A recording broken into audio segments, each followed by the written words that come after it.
आज का जो हमारा टॉपिक है वो है डीएनए रिपेयर। कि डीएनए रिपेयर किस तरीके से होता है। सबसे पहले हम बात करेंगे सिंगल स्ट्रैंड डीएनए रिपेयर कि अगर डीएनए के एक स्ट्रैंड में कोई मसला आ जाए तो उसको हम ठीक कैसे करते हैं। तो हमारे पास 3 मेथड्स हैं इसकी। सबसे पहला मेथड है nucleotide excision repair, base excision repair, mismatch repair. Nucleotide excision repair को हम पहले डिस्कस करते हैं। एक्सcision कहते हैं रिमूवल को, इसमें हम न्यूक्लियोटाइड को रिमूव कर देंगे। सबसे पहले ये होता ये है कि जैसे ही यूवी रेज या अल्ट्रावायलेट रेज इस तरह की जो रेडिएशंस हैं वो डीएनए में जब म्यूटेशन काज करती हैं तो ज़्यादातर हमारे पास न्यूक्लियोटाइड्स डैमेज हो जाती हैं, तो न्यूक्लियोटाइड्स को रिमूव कर दिया जाता है। तो सबसे पहले एंडोन्यूक्लियोसिस रिमूव्स न्यूक्लियोटाइड्स। ये एंजाइम्स का ग्रुप है एंडोन्यूक्लियोसिस, जो न्यूक्लियोटाइड हमारी ख़राब हो गई हैं या जो वर्क नहीं कर रहे उनको रिमूव कर दिया जाएगा। और डीएनए पॉलीमरेज उस जगह पे आएगा, उस जगह को फिल करेगा, वहाँ पे नए न्यूक्लियोटाइड्स बनाएगा और लाइगेज एंजाइम क्या करेगा, वहाँ पे न्यूक्लियोटाइड्स को जोड़ देगा। ठीक है। अब डीएनए न्यूक्लियोटाइड को जो रिपेयर करने का प्रोसेस है वो डिफेक्ट हो जाता है और वो ठीक से काम नहीं करता। किस कंडीशन में? ज़ीरोडर्मा पिगमेंटोसम में। ज़ीरोडर्मा पिगमेंटोसम होता क्या है कि इसमें हमारी जो बॉडी होती है वो सनलाइट से जो यूवी रेज आ रही हैं उनके लिए बहुत ज़्यादा सेंसिटिव हो जाती है और ये हमारे रिपेयरिंग का प्रोसेस परफॉर्म नहीं होता सही से। अभी हम इसको डायग्रामेटिकली देखेंगे।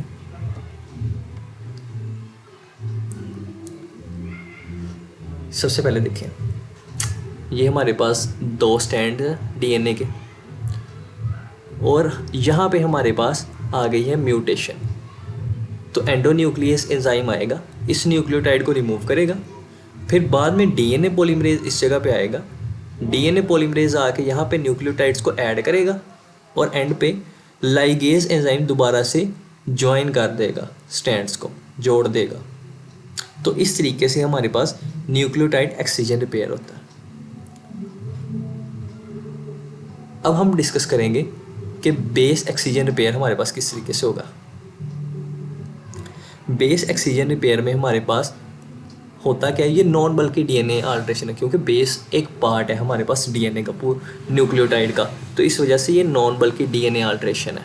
बेस मेनली राइबोस बेस होती है हमारे पास, उसमें अल्ट्रेशन कैसे आ सकती है, वहाँ पे डी अमाइनेशन हो सकती है, डी प्योरिनेशन हो सकती है, अल्काइलेशन। ये सारी चीज़ें हैं जिसकी वजह से हमारा जो डीएनए है उसकी बेस में अल्ट्रेशन आ सकती है, म्यूटेशन आ सकती है। एजिंग से भी हो सकता है, न्यूरो डिजनरेशन से भी हो सकता है ये सारा। अब उसको देखेंगे कि अगर हमारे पास बेस का डिफेक्ट आ जाए तो बेस को कैसे रिपेयर किया जाएगा, बेस को कैसे रिमूव किया जाता है। सबसे पहले हमारे पास है ग्लाइकोसाइलेज एंजाइम। ग्लाइकोसाइलेज एंजाइम क्या करेगा, जहाँ जिस बेस पर डिफेक्ट आया उस साइट को लोकेट करेगा और उस डिफेक्टिव बेस को रिमूव करेगा। और जैसे ही ये रिमूव कर देगा वहाँ से डिफेक्टिव बेस को, और उस रीजन जो हमारे पास बनेगा जहाँ पे हमारे पास बेस मौजूद नहीं है उस रीजन को हम नाम देते हैं एपी साइट, ए पायरामिडेनिक साइट। ए प्योरेनिक साइट भी होती है, अगर पायरामिडीन डैमेज हो तो पायरामिडेनिक, अगर प्योरिन डैमेज हो तो प्योरिडेनिक। तो सबसे पहला अभी हमने देखा है कि ग्लाइकोसाइलेज एंजाइम लोकेट करेगा, वहाँ पे क्लीव करेगा, अलग कर देगा बेस को और उस साइट को किस में कन्वर्ट कर देगा, एपी साइट में। अब जैसे ही हमारे पास एपी साइट बनेगी एंडोन्यूक्लियसेस आएंगे। एंडोन्यूक्लियसेस क्या करेंगे, 5 end of the AP site को अलग कर देंगे, रिमूव कर देंगे। और लाइएज एंजाइम क्या करेगा, शुगर फॉस्फेट रीजन को रिमूव करेगा। अब यहाँ पे 2 काम हो रहे हैं कि ग्लाइकोसाइलेज ने तो बेस सिर्फ रिमूव की थी, अब हमारे पास न्यूक्लियोटाइड के 2 और कंपोनेंट होते हैं जिनमें हमारे पास राइबोज शुगर होती है एंड हमारे पास फॉस्फेट ग्रुप होता है। शुगर एंड फॉस्फेट को अलग किसने करना है, लाइएज ने। ठीक है। फिर उसी तरह से डीएनए पॉलीमरेज आएगा, स्पेस को फिल करेगा और लाइगेज की मदद से दोबारा से डीएनए स्ट्रैंड को जोड़ दिया जाएगा। इसकी भी हम डायग्राम देखते हैं। अब ये देखें हमारे पास ग्वानोसिन दिखाई गई है। गुआनोसिन में अल्ट्रेशन आएगी 3 तरीके से, डी अमाइनेशन, डी प्योरिनेशन, अल्काइलेशन से। तो ग्लाइकोसाइलेज एंजाइम आया, उसने क्या किया, गुआनोसिन को अलग कर दिया। तो उसके बाद 2 एंजाइम्स आए, एंडोन्यूक्लियस ने 5 एंड को अलग कर दिया, लाइएज ने हमारे पास शुगर एंड फॉस्फेट रीजन को अलग कर दिया। उसके बाद डीएनए पॉलीमरेज आया और बाद में उसने न्यूक्लियोटाइड्स को सिंथेसाइज किया और लाइगेज ने दोबारा से उनको जोड़ दिया। तो इस तरह से हमारे पास बेस एक्सचिएंज रिपेयर होता है। अभी हम देखेंगे कि मिसमैच रिपेयर कैसे होता है। मिसमैच रिपेयर हमारे पास किस तरीके से होगा। In eukaryotes, replicated DNA is normally proofread by the DNA polymerases. However, when this repair fails, mismatch repair enzymes act as a backup repair. कहते हैं वैसे तो DNA polymerase एंजाइम प्रोफरीड करता है जैसे ही DNA की रेप्लिकेशन होती है, लेकिन अगर हमारे पास फिर भी मिसमैच हो जाए तो हमारे पास कुछ एंजाइम्स हैं वो काम करते हैं। The replicated sites normally contain the nicks. Nicks के ऐसा रीजन, निक्स होता क्या है वो समझें। निक हम ऐसे रीजन को कहते हैं जहाँ पे फॉस्फोर डाइएस्टर बॉन्ड मिसिंग हो। निक हमारे पास क्या है, ऐसा रीजन जहाँ पे फॉस्फो डाइएस्टर बॉन्ड मिसिंग हो, ना प्रेजेंट हो। ये नॉर्मली भी होता है हमारे पास। 2 proteins mute S and mute L slide along the daughter strand until the nick is found. Mute S and mute L slide करती हैं डाटर स्ट्रैंड के अलॉन्ग जब तक उनको निक फाउंड नहीं हो। तो जैसे ही निक मिल जाएगा, एंडोन्यूक्लियस 1 वहाँ पे जाएगा और उस सेगमेंट को डिग्रेड करेगा जिस जगह पे मिसमैच अकर हुआ है, और जो गैप है उसको पहले स्टेबलाइज करेंगे बाइंडिंग प्रोटीन से, बाद में डीएनए पॉलीमरेज डेल्टा फिल करेगा एम्प्टी स्पेस को। किस डायरेक्शन में, 5' to 3'। अभी हम इसको देखते हैं। बाद में उसी तरीके से लाइगेज एंजाइम आ जाएगा। अब हमारे पास जो ये मिसमैच रिपेयर है, ये किस वक्त डिफेक्ट हो जाता है, हमारे पास लिंच सिंड्रोम। लिंच सिंड्रोम हमारे पास हेरिडिटी डिजीज़ है जिसमें कोलन कैंसर हो जाता है। अभी हम मिसमैच की डायग्राम देखते हैं कि मिसमैच हमारे पास किस तरीके से।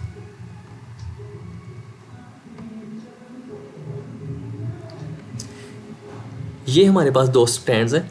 ये रीजन निक है, क्यों, क्योंकि यहाँ पे फॉस्फोडाइएस्टर बॉन्ड नहीं प्रेजेंट। म्यूटेस एंड म्यूटेल प्रोटीन आए, जैसे ही उन्होंने निक को फाइंड किया, एंडोन्यूक्लियस एंजाइम उनके साथ अटैच हो जाएगा। एंडोन्यूक्लियस एंजाइम ने पूरे सेगमेंट को अलग कर दिया, डिग्रेड कर दिया, क्योंकि इससे आगे उसने कहा कि ये डीएनए ख़राब है। जब उसने अलग कर दिया तो हमारे पास सबसे पहले ही single strand binding protein. Single strand binding protein क्या करती है, 2 स्ट्रैंड्स को आपस में बाइंड नहीं होने देती। डीएनए पॉलीमरेज डेल्टा आया, उसने न्यूक्लियोटाइड्स को सिंथेसाइज किया, लाइगेज ने जोड़ दिया। अब यहाँ पे मिसमैचिंग कैसे हुई है। नॉर्मली हमारे पास गुआनोसिन का पेयर बनता है साइटोसिन के साथ, और यहाँ पे एडेनिन का बनता है थायमीन के साथ। यहाँ पे सी आना चाहिए साइटोसिन, तो जिसकी वजह से जैसे ही मिसमैच अकर हुआ तो इस तरीके से मिसमैच रिपेयर हो जाता है। अब हमने देखना है कि डबल स्ट्रैंड, ये हमारे पास डबल स्ट्रैंड को कैसे रिपेयर किया जाता है वो देखते हैं। आयोनाइजिंग रेडिएशन इसको डैमेज करती हैं हमारे पास। अब इसमें हमारे पास 2 चीज़ें हो जाती हैं, होमोलोगस एंड ज्वाइन हो जाते हैं and non homologous ends join हो जाते हैं। जिस तरह हमने homologous and non homologous chromosomes पढ़े थे। अगर तो हमारे पास होमोलोगस एंड्स ज्वाइन हो जाए तो उसके साथ जो हमारा सिस्टर क्रोमोसोम होता है उसको टेम्पलेट के तौर पे यूज़ कर लिया जाता है दोबारा से सिंथेसाइज करने के लिए डबल स्ट्रैंड को, अगर तो होमोलोगस एंड ज्वाइन हो। जब हमारे पास होमोलोगस एंड ज्वाइन कर जाएंगे, हमारे पास 2 कंडीशंस आ जाएंगी। एक है फेनकोनी एनीमिया। फेनकोनी एनीमिया में हमारे पास क्या होता है, फेनकोनी एनीमिया में हमारा जो बोन मैरो है जिससे सारे ब्लड सेल्स बनते हैं वो सही से प्रॉपर फंक्शनिंग नहीं होती है, ब्लड सेल्स सही से नहीं बनते हैं।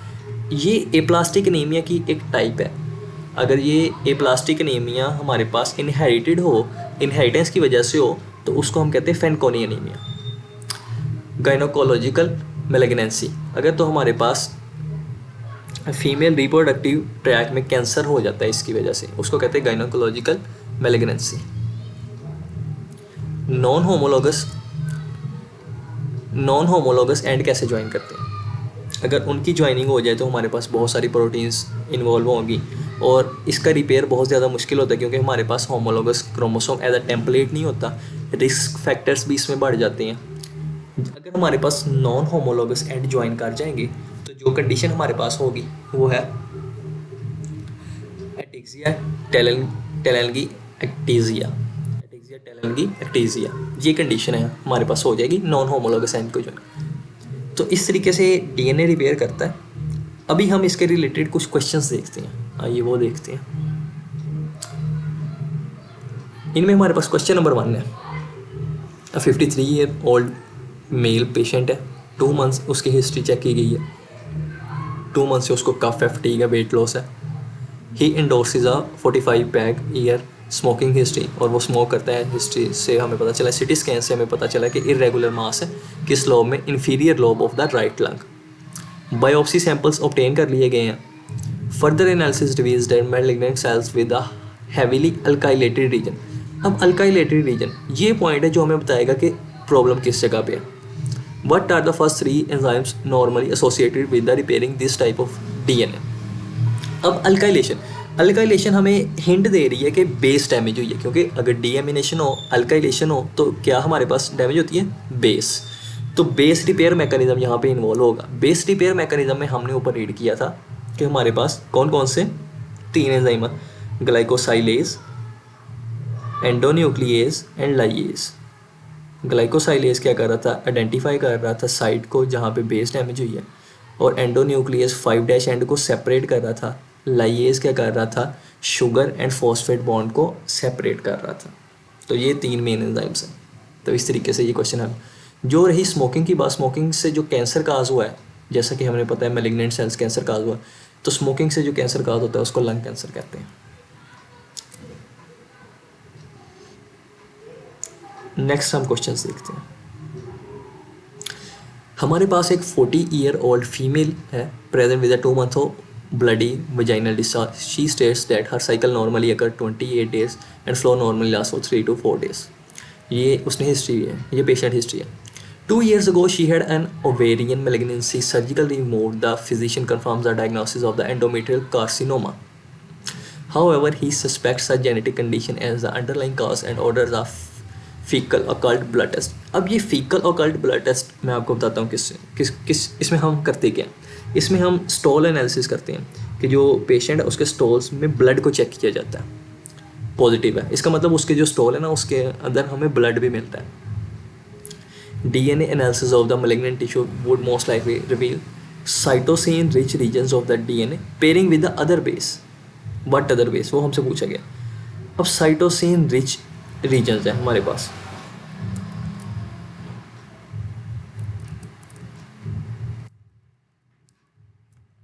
हम बात कर रहे थे cytosine rich regions of the DNA pairing.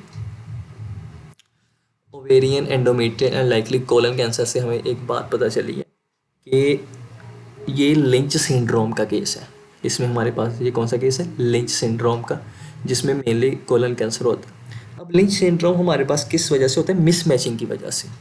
तो मिसमैच रिपेयर जीन्स एक्टिवेट होंगे। नॉर्मली साइटोसिन पेयर करती है ग्वानोसिन के साथ।